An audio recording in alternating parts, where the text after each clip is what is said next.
One of the most challenging things as an educator is to know how to respond in the moment of an issue.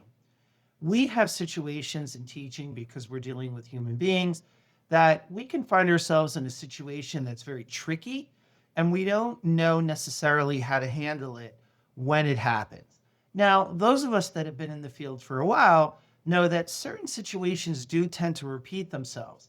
So, as we become comfortable as educators, I do believe that most of us get better at handling some of those situations. But still, there are still those times where after something happens that we sit back and we reflect and we think, oh, I should have handled that so much differently. Let me show you my GPT, the Have a Life Teaching AI coach, because I programmed it with a simulation model in mind to help others out there, especially those I coach, to think about situations before they happen or even after so they don't happen again. Let me type in my navigation bar here. I'm going to type in hi. Should pull up my navigation bar. And you'll see that it says simulation tool number 5. So I'm going to hit 5. And really, any educator can use this. A teacher, an instructional coach, a school leader. It's not designed for any one particular group. It would work for all stakeholders. So I am going to not even bother with the simulation types. I'm just going to say I am a 5th grade teacher with students who do not do well in group work. Now, this is something I know many of you deal with because this is one of the areas I coach on quite extensively. I'm just typing here, what can I do as if I'm that 5th grade teacher? And let's see what it says. So it gives you the context for the case study or the simulation. Students avoid group work or become off task quickly. And then, as you could see, it gives you some possible reasons for the behavior and what you could do to mitigate that. So if students are off task, one main reason, which is quite honestly probably the biggest reason, is students don't know how to collaborate or they don't know what to do. So you want to model that those explicit collaboration norms. And let's say you don't necessarily know what those collaboration norms would be. You could easily put in the chatbot here, give me some examples of collaboration norms that a 5th grade team would understand. So I'm just going to scroll down and you could see how it really talks about how you can teach those collaborative skills explicitly.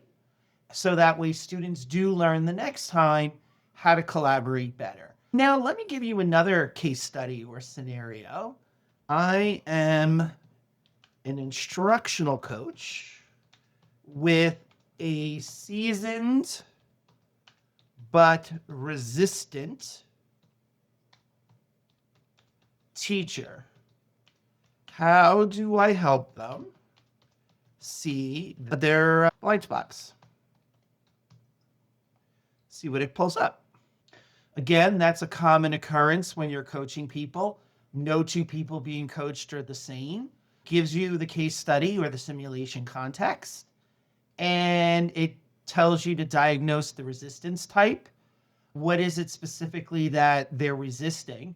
Because that will determine your coaching response. If it's ego, hey, I'm a long-serving teacher, I don't need coaching. How do you affirm that while still being more of a colleague and suggesting change, maybe from a curiosity lens as opposed to a directive lens? And then it gives you some of the coaching frameworks that you could be using in your feedback conversations with folks. And then it also gives you the following steps: using evidence, not opinion, reframe growth as mastery, not remediation, again, preserving that ego, and modeling reflective practice, really talking about how you understand where the person is coming from and how you met a similar challenge as an experienced educator. And then, of course, you're going to want to follow up with those extra tools that they might want to utilize. And then again, really evaluate whether or not you led with curiosity or correction. Now, clearly, you're going to do something different if your teacher you're mentoring is a brand new teacher. But that's an example of a case study that happens a lot when it comes to instructional coaching. And lastly, let's talk about a simulation or a case study in administration. Let's say I am a high school admin principal, let's just say. Teachers are resistant, and don't mind my spelling, to posting and discussing learning objectives like I want. What do I do? So let's see what this last case study gives us. It's always going to formulate or go over the scenario for the overview for the scenario.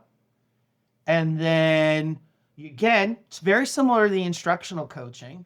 You're going to diagnose why people are resistant because that is going to affect your leadership response. So what you could even do, let's say it's again, veteran teachers and feel that their autonomy is being threatened.